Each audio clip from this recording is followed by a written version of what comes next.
Hello friends. आज हम लोग पाला आर्ट्स एंड आर्किटेक्चर पढ़ेंगे। ठीक।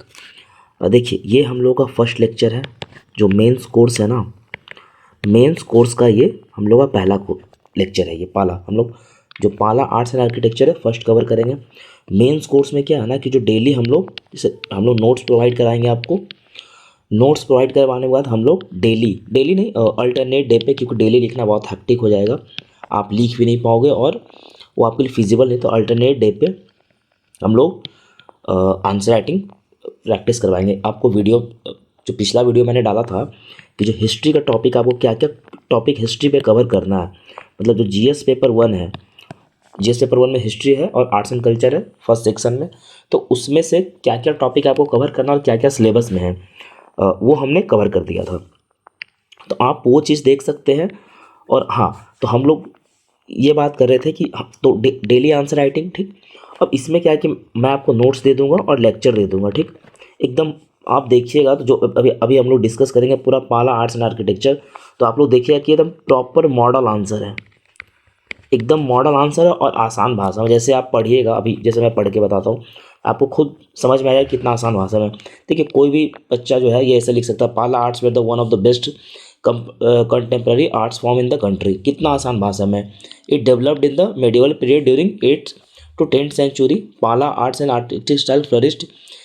उस वक्त हुआ था जो वेस्ट बंगाल और बिहार, जो ये इंडिया का मैप है, बना लीजिएगा। तो यहाँ पे जो बिहार है, वेस्ट बंगाल है, यहाँ पे फ्लरिश हुआ था। ठीक। तो ये देखिए कितना आसान भाषा में है, और आप यही लैंग्वेज एग्जाम में यूज भी कर पाइएगा। तो ये जो मॉडल आंसर हम लोगों ने बनाया, और जो भी नोट्स है, आप मॉडल आंसर कहिए या नोट्स कहिए, वॉट ये आप पे डिपेंड करता है। तो ये प्रॉपर आसान भाषा में और ये प्रॉपर स्ट्रक्चर्ड वे में है कि कहाँ आपको कौन सा पिक्चर डालना है, कहाँ आपको कौन सा पिक्चर डालना है, या फिर क्या आपका जो फ्लो चार्ट, कैसे फ्लो चार्ट होना चाहिए, किस किस जगह पे आप फ्लो चार्ट का यूज कीजिए। ऐसा थोड़ी है कि, और सबसे इम्पॉर्टेंट कि आपको पॉइंटर में लिखना है।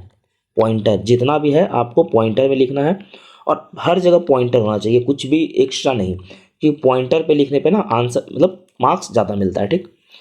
तो ये हो गया। चलिए, हाँ, तो अगर आपको ये जो हम लोग डेली आंसर राइटिंग है प्रैक्टिस जो हम लोग करवा रहे हैं, आप उससे जुड़ सकते हैं। टेलीग्राम का लिंक मैं कमेंट बॉक्स में दे दूंगा। कमेंट बॉक्स और डिस्क्रिप्शन में आपको टेलीग्राम का लिंक मिल जाएगा, आप वहाँ से जुड़ सकते हैं। ठीक। और हाँ, अगर री एग्ज़ाम होता है, आप एक बात ध्यान रखिए। देखिए, हम भी री एग्ज़ाम के पक्ष में हैं, बहुत बड़े पक्ष में। मैं तो समझिए कि पिछले जितने दिनों से मैं डेली प्रोटेस्ट में जा रहा हूँ, सब लोग मतलब बहुत लोग मुझे जान रहे हैं। जो आप सत्याग्रह कर लीजिए, प्रोटेस्ट तो नहीं, सत्याग्रह कर लीजिए। सत्याग्रह में हम लोग डेली जा रहे हैं। ठीक। And peacefully we are doing this. तो अगर री एग्ज़ाम होता है तो जो बच्चे मेंस कोर्स में इनरोल रहेंगे, उनका पूरा प्रीलिम्स का जो प्रीलिम्स होगा ना, री एग्ज़ाम वाला प्रीलिम्स, उसका पूरा री एग्ज़ाम का प्रीलिम्स हम लोग फ्री करवाएंगे। 1 रुपया आपको नहीं देना पड़ेगा। बी इट टेस्ट, हम लोग टेस्ट भी देंगे। ऑलमोस्ट करीब 5 टेस्ट भी आप लोग को से लेंगे, फ्री ऑफ कॉस्ट रहेगा ये।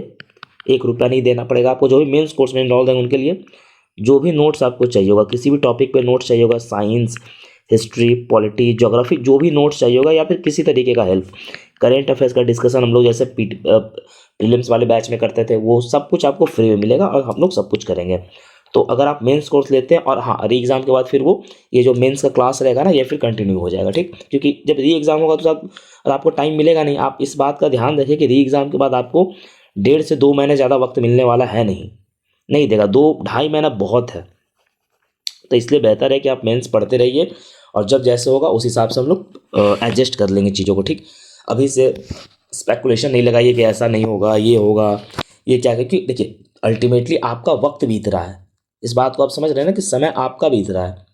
क्या होगा नहीं होगा वो मैटर नहीं करता, लेकिन टाइम तो आपका जा रहा है ना। तो आपको इसी टाइम में से तो आपको मैनेज करना। आयोग का टाइम थोड़ी बर्बाद हो रहा है, टाइम तो हम लोगों का बर्बाद हो रहा है ना। तो इसलिए मैं कह रहा हूँ। ठीक। बाकी नोट्स आपको मिल जाएगा टेलीग्राम पे। देखिए, हम लोगों ने इंट्रोडक्शन कर लिया। पाला आर्ट्स आपको पता है कि 8th to 10th सेंचुरी में जो गोपाल थे वो फाउंड किए थे। बेसिक आप लोगों ने प्रीलिम्स के लिए पढ़ा होगा, तो मैं बेसिक फैक्ट डिस्कस नहीं करूंगा, ये वो आपको पता होगा। ठीक। तो वो डिस्कशन मैं नहीं करूंगा यहाँ पे, जो फैक्ट का डिस्कशन होता है। तो गोपाल आपको पता ही होगा, आप सबको पता होगा फाउंडर, ठीक। ये सब मैं नहीं करूँगा। देखिए पाला आर्ट्स एंड आर्किटेक्चर को हम लोग 3 पार्ट में डिवाइड करते हैं। जब भी आप आंसर देखिएगा ना, तब पाला या तो आपसे पूछ देगा सीधा सीधा पाला, तो जब पाला पूछता है ना, तो हम लोग इसे 3 पार्ट में डिवाइड करते हैं। जब 38 नंबर वाले में पूछेगा तो अब एक पार्ट क्या होता है, तो पाला के टाइम पे जो आर्किटेक्चर था वो डेवलप कैसे कर रहा था, दूसरा की पेंटिंग डेवलप कैसे कर रहा था, और तीसरा की स्कल्पचर कैसे डेवलप कर रहा था। ये 3 कैटेगरी में उस तरह का जो आर्ट्स एंड आर्किटेक्चर था ये डिवाइडेड था। तो आर्किटेक्चर जो था, आर्किटेक्चर को हम लोग फर्दर 4 कैटेगरी में डिवाइड करते हैं। सबसे फर्स्ट क्या है, तो चैत्य है, सेकंड क्या है, स्तूपाज है, थर्ड क्या है, महाविहारा है, और फोर्थ क्या है, टेम्पल है। मतलब पाला के टाइम पे ये 4 चीज़, मतलब ये 4 तरह का बिल्डिंग बनाया जा रहा था, ठीक। उसी तरीके से पेंटिंग में 2 है, एक वॉल पेंटिंग है, एक मनुस्क्रिप्ट पेंटिंग है। एंड स्कल्पचर में क्या है, 2 तरह का, एक कॉपर है, एक स्टोन है, ठीक। ये फ्लो चार्ट आपको बनाना पड़ेगा एग्जाम में। ये फ्लो चार्ट से देखिए क्या होता है कि आप एक होलसम एक पिक्चर प्रोवाइड करते हैं, जैसे आपको सब पता है। एक ये फ्लो चार्ट आप बनाइएगा, आपको 2 नंबर ऐसे एक्स्ट्रा पे मिल जाएगा, ठीक। तो चलिए अब आर्किटेक्चर फॉर्म लोग डिस्कस करते हैं। देखिए अब उस वक्त के कीवर्ड कैसे पकड़ा, splendid form of architecture were made in different purpose. और पर्पस क्या था, डिफरेंट डिफरेंट पर्पस था। जैसे चैत्य था, स्तूपास था, महाविहारास था, और टेम्पल था। तो टेम्पल तो आप लोग सबको पता है कि हिंदूज का था। स्तूपाज में सबको पता है कि यहाँ पे जो रेलिक्स होता है, जो भी मतलब जैसे बुद्धा थे तो बुद्धा का रेलिक्स रखा जाता था स्तूपाज में, वो पहले था। मतलब मैं एक एग्जांपल देके बता रहा हूँ। तो जो भी बड़े लोग होते हैं ना, जो भी जैसे कोई बहुत स्पिरिचुअल लोग होता है, कोई बहुत बड़ा साधु संत होता है, तो उनका रेलिक्स स्तूपास में ही रखा जाता है, ये आपको पता होगा।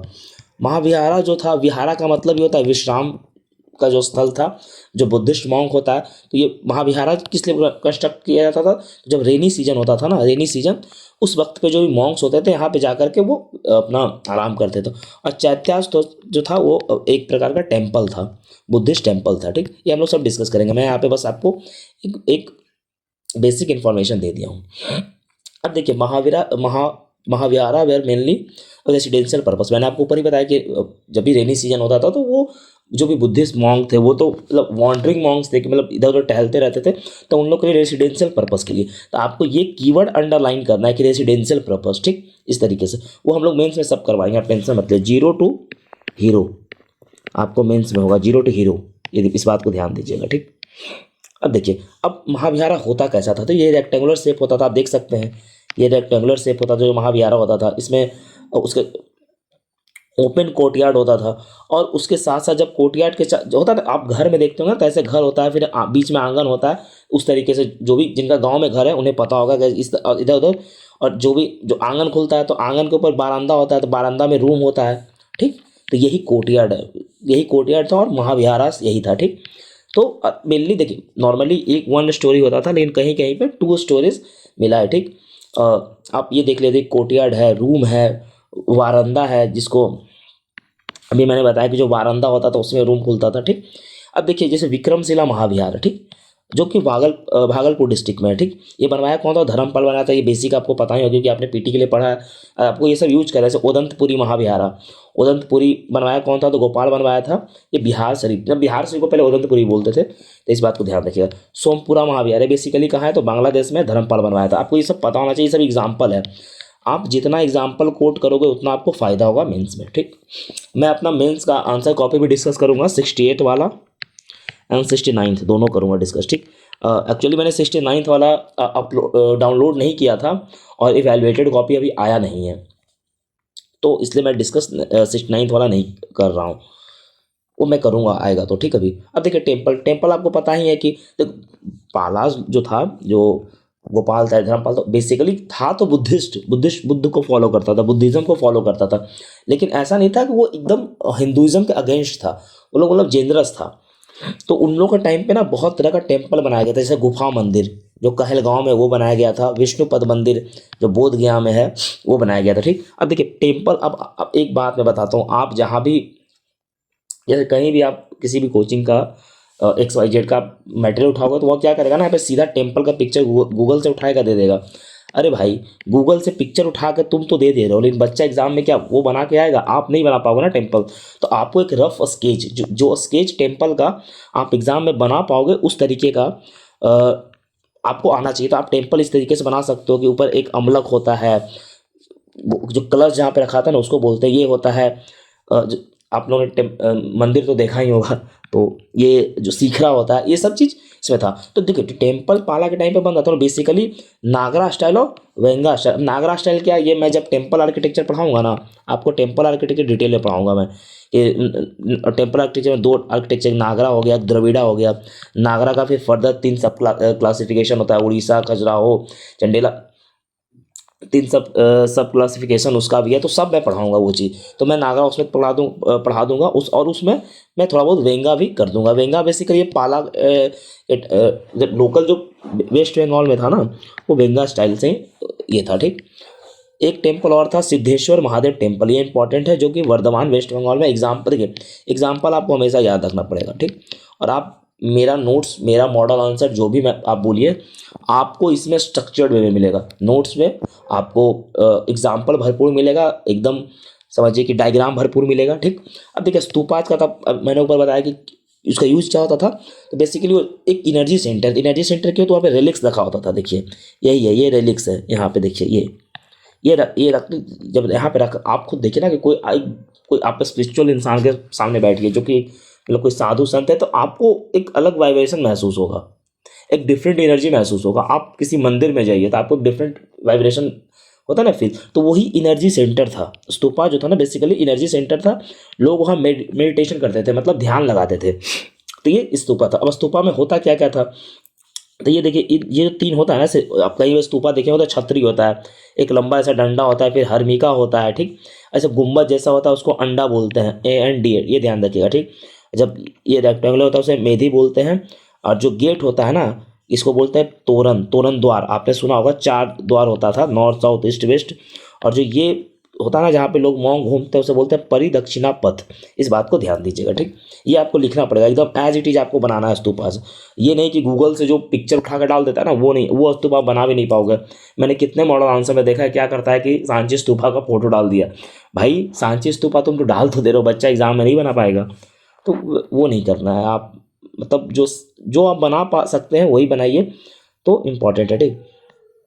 हाँ देखिए स्तूपा हो गया। स्तूपा का आपको पता है कि जो कंस्ट्रक्शन था, ये मौर्यन पीरियड से पहले से स्टार्ट हो चुका था। ये बेसिकली वैदिक पीरियड के टाइम उससे ही पहले स्टार्ट हो चुका था, ठीक है। माउंट जो होता था, ऐसे आपने पढ़ा होगा वो, तो इस बात का ध्यान दीजिएगा, ठीक। अब देखिए चैत्या भी क्या है, संस्कृत वर्ड चिता से लिया गया है, ठीक। चिता the mount of ashes from the cremation of dead body, मतलब जो बॉडी का जो क्रिमिनेशन करते हैं ना, जब जलाते हैं तो जो राख बचता है ना, उसका माउंट जो टीला जैसा हो जाता है ना, उसको चैत्या बोलता है, ठीक। The chaitya the mainly Buddhist temple, मैंने आपको ऊपर बताया था कि मेनली क्या था, एक बुद्धिस्ट टेम्पल था। बुद्धिस्ट का टेम्पल होता है ना, उसको चैत्या हम लोग बोलते हैं, ठीक। अब देखिए चैत्या जो क्या था, बुद्धिस्ट टेम्पल था, ये किस टाइप का होता था, बेसिकली होता क्या था ना, गुफा वुफा को काट करके बनाते थे, ठीक। तो ये देखिए इसका एंट्री पॉइंट होता था। बेसिकली देखिए हॉल है, तो यहाँ पे क्या करेंगे लोग, मेडिटेशन करेंगे या पूजा वूजा करेंगे, तो बड़ा सा हॉल ही होना चाहिए, ठीक। तो इस तरीके का चैत्य होता था, आप देख सकते हैं। आप इस एग्जाम में एज इट इज बना भी सकते हैं। बेसिकली होता क्या था, रॉक कट स्ट्रक्चर जो मैंने आपको बताया अभी। अब देखिए ऐसा नहीं, चैत्या जो था ना वो बहुत ओल्ड है, ये मौर्यन टाइम के भी, मतलब इवन मौर्यन टाइम से पहले भी चैत्या बनता था। ऐसा नहीं कि मौर्यन टाइम से चैत्या बनना शुरू हो गया था।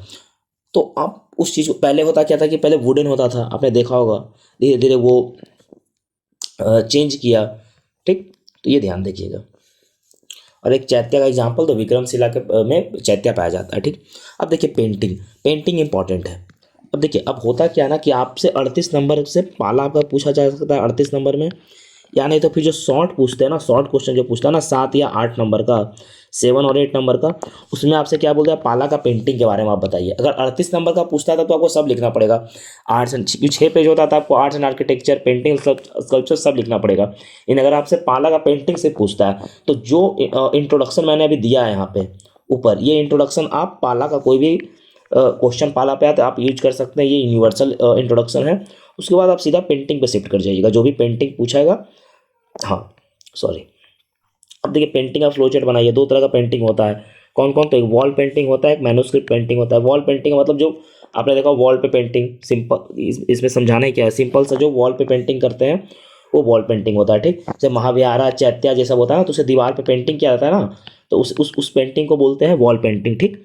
अब देखिए कोई महाविहारा है, जैसे कोई चाहते हैं तो क्या होता है, फूल पत्ती का पेंटिंग होता है, आपने भी देखा होगा रोड पे कोई दीवार है तो उसमें क्या रहता है, तो फूल पत्ती या फिर एनिमल का रहता है, बर्ड का रहता है, ट्री, यही सब रहता है ना, सॉरी। तो ये सब वॉल पेंटिंग में बनाया जाता है, ठीक। अब देखिए जैसे अब ये प्रॉपर एनसीईआरटी से मैंने लिया है, ये प्रॉपर एनसीईआरटी का है, लाइक लैंग्वेज मेरा है बट एग्जाम्पल या फिर जो भी थोड़ा बहुत है ये एनसीईआरटी का है, तो आप एज इट इज यूज कर सकते हैं और आपको मार्क्स अच्छा मिलेगा।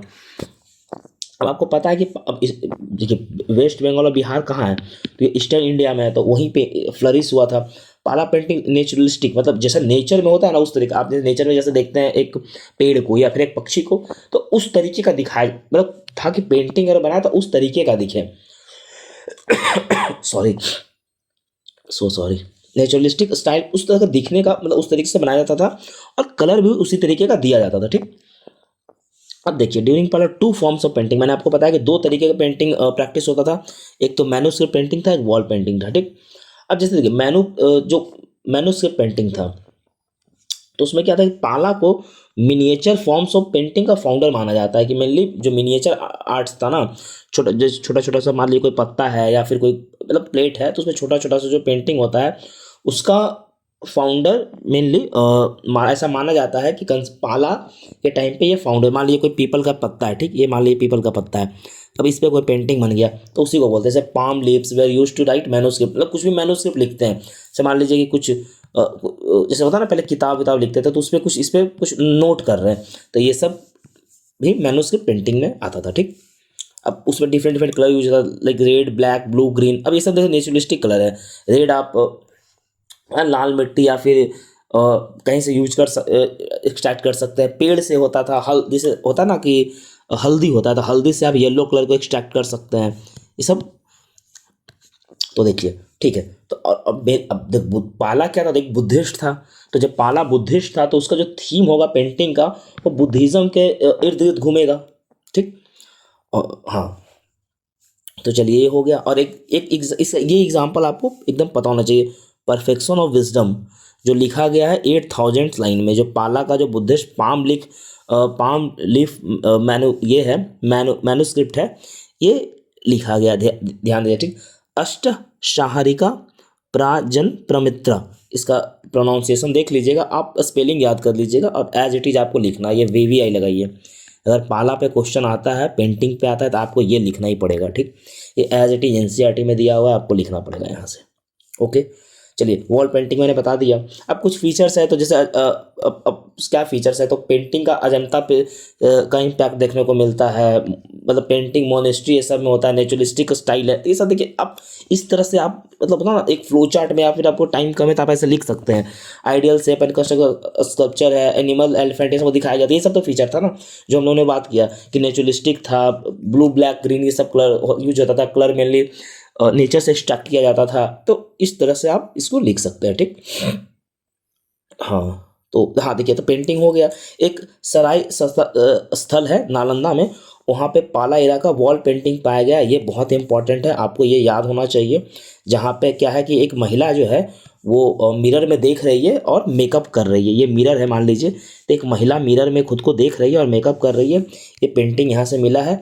आपको ये पेंटिंग पता होना चाहिए, बहुत इंपॉर्टेंट है, ये आप यूज कीजिएगा। जो सराय स्थल है नालंदा में, वहाँ जो पेंटिंग मिला है, इस पेंटिंग मतलब ये एग्जाम्पल आपको यूज करना है, तो ये जितना भी एग्जाम्पल मैंने दिया है वो आपको यूज करना है, एग्जाम्पल बहुत मस्ट है। अब चलिए देखिए स्कल्पचर, अब थर्ड पे आता है स्कल्पचर। देखिए मेनली स्कल्पचर से अलग से क्वेश्चन नहीं पूछा जाता है, पाला पेंटिंग पूछा जाता है, पाला का स्कल्पचर नहीं पूछा जाता है, ठीक। नॉर्मली पूछ दे तो फिर ठीक है, आप लिख सकते हैं अलग से। तब स्कल्पचर दो चीज़ों से बनाया जाता था, दो मटेरियल से, एक ब्रॉन्ज स्कल्पचर था और एक स्टोन स्कल्पचर था, ठीक, पाला के टाइम पे। अब देखिए जो गुप्ता के टाइम पे स्कल्पचर बनता था, आप लोगों ने देखा था, तो उसी का जो लिगेसी था, मतलब उसी का जो ट्रेडिशन था, पाला किंग जो था वो लेकर के उसे आगे बढ़ा था, ठीक। अब देखिए ब्रॉन्ज स्कल्पचर में दो तरह का था, एक्सीलेंट ऑर्नामेंटेशन, मतलब जो भी स्कल्पचर बनता था उसको अच्छे से सजाया जाता था, मतलब जैसे कि होता ना कि सोना चांदी सब नहीं होता, आपने देखा होगा महिलाओं को या फिर पुरुषों को, मतलब जिस तरह से सजाया जाता है लोगों को, तो अच्छे से सजाया जाता था, ठीक। और तो आपने मूर्ति देखा होगा, तो क्या होता है, पीछे से प्लेन होता है, मान लीजिए ऐसे प्लेन है, और इसके आगे कोई नाक है, ये आँख है, ये कान है, तो होता है ना आगे बनाता है, पीछे तो प्लेन रहता है। कोई भी मूर्ति आप देखोगे पीछे से पूरा प्लेन रहता है, तो उस तरीके का होता था और आगे सजाया जाता था। ठीक, अब थीम्स क्या है, तो मेनली थीम्स क्या होगा, तो बुद्धिस्ट थीम ही होगा, क्योंकि पाला मेनली क्या था, तो बुद्धिस्ट का फॉलोवर था। ठीक, और जो ब्रॉन्ज इमेज है ना, आप जब नालंदा और कुर्किहार, कुर्किहार हम लोग के साइड है, मतलब मेरे घर से 10 किलोमीटर दूर होगा, 10 किलोमीटर दूर होगा, तो कुर्किहार हम लोग साइड है। ठीक, नालंदा कुर्किहार, तो कुर्किहार में आप जाओगे ना, तो ऐसा हम लोग जब भी हम लोग जाते हैं ना, तो हम लोग देखते हैं कि मतलब नॉर्मली भी अगर कोई होता है ना कि खेत जोतना, आप लोग जो भी मतलब बिहार से होंगे या फिर हिंदी आपको पता होगा, तो होता है ना, तो मतलब तो क्या होता है ना कि अगर कहीं खुदाई हो रही है तो वहाँ से कोई ना कोई मूर्ति निकल के आ जाता है, मतलब इतना वहाँ पे मतलब मूर्ति बनाने का वहीं पे जो होता है ना कारखाना था। ठीक, तो यही तो थीम यही था। और इन दो जगह पे आपको जब भी पाला लिखना होगा ना, तो अगर ब्रॉन्ज आप लिखिएगा तो नालंदा कुर्किहार को आपको मेंशन करना ही करना होगा। ठीक, ये टूरिस्ट प्लेस भी है।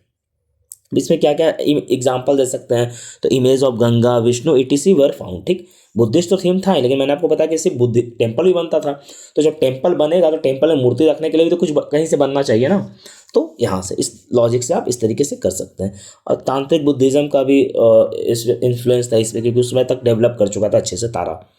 अब देखिए, अब कुछ एग्जाम्पल हम ले लेते थे। सुल्तानगंज, सुल्तानगंज में जो एक बुद्धा का इमेज डिस्कवर हुआ है, वो इसी जो ब्राउन इमेज था उससे ही बनाया गया है। ठीक, अब एक crowned image of Buddha at Kurkihar, तो ये दोनों एग्जाम्पल आपको याद होना चाहिए। ये दोनों एग्जाम्पल जो है ब्रॉन्ज इमेज, जो पाला के टाइम में जो ब्रॉन्ज इमेज बनता था उसका ये दोनों एग्जाम्पल है। ठीक, एक बलराम स्कल्पचर जो कुर्किहार है, मैं बोला ना कुर्किहार में कारखाना था बनाने का, इसलिए बहुत अभी भी मिलता है, अभी भी थोड़ा बहुत अगर खुदाई होता है तो वहाँ मिल जाता है हमेशा। आर्कोलॉजिकल सर्वे ऑफ इंडिया के लोग वहाँ मतलब आए रहते हैं और ढूंढते रहते हैं ये सब चीज़। ठीक, हाँ, तो अब चलिए देखिए, अब नेक्स्ट क्या है, तो स्टोन स्कल्पचर जैसे ब्रॉन्ज वाला बनता था उसी तरीके से ये भी बनता था। ठीक, अब इसमें क्या था कि मेनली दो जगह ये बनता था, एक तो मुंगेर में था और संताल परगना में, क्योंकि अब उसका कारण क्या था ना, जो मुंगेर और मुंगेर और आप देखा हो संथाल रिवोल्ट जब पढ़ोगे तो आप देखोगे उधर मुंगेर भागलपुर के साइड पे संथाल रिवोल्ट जो हुआ था, तो उसमें देखो कि उधर बेसिकली जो बेसाल्ट रॉक है ना वो पाया जाता है वहाँ पे। ठीक, एक सेकेंड, अब बेसाल्ट रॉक है ना तो उधर पाया जाता है, तो इसीलिए वहाँ पे से स्टक करके वहाँ पे बनाना ये मूर्ति पत्थर का बहुत आसान था। ठीक, अब इसमें देखिए यूज क्या होता था, ब्लैक बेसल्ट स्टोन यूज होता था, ऑर्नामेंटेशन डेकोरेशन इमेज का होता था। ठीक, only frontal aspect of the body are depicted, मैंने बताया उसमें कि आपको सिर्फ आगे का होता है, पीछे पूरा फ्लैट रहता है, पीछे कुछ नहीं। आपने कहीं मूर्ति देखा होगा तो वैसे ही रहता है। ठीक, मेजॉरिटी ऑफ स्कल्पचर, ये तो पता है बुद्धिज्म थीम है तो ये सब आप लिख ही सकते हो। और आपको पता है कि जब टेम्पल है, टेम्पल बन रहा है तो उसमें मूर्ति भी आएगा, तो वही हिंदू गॉड विष्णु, विष्णु का उस वक्त जो विष्णु भगवान हमारे हैं, कृष्ण भगवान हमारे, तो उस वक्त तक राइज हो चुका था। जो भागवतीज्म गुप्ता पीरियड के टाइम पे आया था। ठीक, तो विष्णु भगवान का, तो इस बात को आप ध्यान रखिएगा। ठीक, अब जो बुद्धा थे, अब उसका एग्जाम्पल पूछा था, एक भूमि स्पर्ध मुद्रा, जिसमें वो भूमि को छूते, मतलब ऐसा होता है भूमि स्पर्ध, मतलब जब वो उनको निर्वाणा मिलता है ना, सॉरी जब वो इनलाइटनमेंट होते हैं, तो वो मतलब भूमि को वो छूते रहते हैं, और वो ऐसा बताया गया है उसमें कि उसमें बताते हैं ठीक कि उन्होंने विजय पा लिया है। ठीक, तो ये है भूमि स्पर्ध मुद्रा। ठीक, और एक अभय मुद्रा जो कि स्टैंडिंग पोजीशन में है। ये दोनों को आपको लिखना होगा, ध्यान दीजिएगा। ठीक, अब देखिए अब ये देख लिया। एक टेरिकोटा भी था जो पाला पीरियड पे टाइम पे बनता था, जो अर्थन वेयर ये सब होता है ना, वो बनाने के लिए जो डिज़ाइन विज़ाइन ये सब होता है, टेरिकोटा फिगर आपने जब हड़प्पा पढ़ा हुआ तो आपको पता होगा कैसा होता है। ये बेसिकली कहाँ डिस्कवर होता है, पहाड़पुर बिहार में। ठीक, इस बात को ध्यान रखिए, पाला पीरियड के टाइम पे ये था। अब देखिए टेरिकोटा फिगर तो मैं बेसिकली क्या बनेगा, तो बुद्धा का या बोधिसत्व ये सब तो बनेगा, सन गॉड विष्णु गॉड ये सब तो बनेगा उसमें। तो ये आप देखिए लॉजिकली भी लिख सकते हैं, इसमें उतना समझाना नहीं, जो समझाना था मैंने आपको ऑलरेडी समझा दिया है। ठीक, अब देखिए आ जाइए कंक्लूजन में। ठीक, अब कंक्लूजन देखिए, कंक्लूजन जो मैंने एज इट इज़ दिया, आप कहीं भी पाला पे आया तो लिख सकते हैं। Multiple arts form way develop vehemently during the पाला पीरियड। आप देख सकते हैं लैंग्वेज मैंने कितना आसान यूज किया। डिस्पाइट त्रिपाठाइट स्ट्रगल एवं Pala Pratihara Rashtrakutas for occupation of Kannauj various forms flourish without any impediment. मतलब जो त्रिपाठाइट स्ट्रगल चल रहा था ना, तो वो स्ट्रगल चल रहा था, मतलब युद्ध हो रहा था पाला और प्रतिहारा राष्ट्रकूटा में, तो ये युद्ध हो रहा था, उसके बाद भी मतलब इतना आर्ट्स एंड आर्किटेक्चर फ्लरिश किया है। ठीक, तो ये लाइन आपको लिखना ही लिखना होगा, मस्ट है ये। ठीक, किया है। और इसका जो डिस्पर्सल है ना, मतलब इसका जो फैलाव है, इन्फ्लुएंस है, आप देख सकते हैं जाकर के अभी भी नेपाल, भूटान, श्रीलंका, जावा में। ठीक, तो ये देखिए रहा पाला आर्ट्स एंड आर्किटेक्चर। अब देखिए अगर आपको वीडियो अच्छा लगा है, नोट्स अच्छा लगा है, तो आप रिव्यू जरूर दीजिएगा प्लीज़। आप कमेंट करके इसका रिव्यू जरूर दीजिएगा। कमेंट सेक्शन में आपको टेलीग्राम का लिंक, टेलीग्राम और ग्रुप का लिंक मिल जाएगा। अगर आप डेली आंसर राइटिंग प्रैक्टिस करना चाहते हैं और ऐसा नोट्स आप चाहते हैं कि आपको ऐसा नोट्स हर टॉपिक पे, पूरा बीपीएससी का सिलेबस पे, तो आपको मिनिमल फ़ी में, एक थोड़ा बहुत तो फ़ी लगेगा क्योंकि वो अब सस्टेन करने के लिए आपको पता ही है, तो ये बताने की ज़रूरत नहीं है। बहुत ही मिनिमल फ़ी, आप चेक कर सकते हैं जा करके, बहुत लोगों ने लिया है। तो आप वहाँ से फिर टेलीग्राम पर ज्वाइन कीजिए एंड आपको ये नोट्स, पाला वाला नोट्स और भी पूरा बीपीएससी का जितना भी, बीपीएससी मेंस में जितना भी नोट्स है, आपको सारा नोट्स आपको टेलीग्राम पे मिल जाएगा। ठीक, तो टेलीग्राम से जुड़िए। वीडियो कैसा लगा आप रिव्यू जरूर कीजिएगा कमेंट सेक्शन में। और हम लोग कोशिश करेंगे कि पूरा मेंस का टॉपिक आपको यूट्यूब पे फ्री पढ़ा दिया जाए, इसी तरीके से जैसे हम लोगों ने पाला अभी कवर किया है। ठीक, तो चलिए मिलते हैं नेक्स्ट वीडियो में। तब तक अगर आपको कोई टॉपिक पे और वीडियो चाहिए होगा मेंस का, तो आप बता दीजिएगा। इससे पहले हम लोगों ने हिस्ट्री का टॉपिक कवर कर लिया है, तो आप जाके वो टॉपिक को देख लीजिएगा। चलिए, अपना ख्याल रखिए।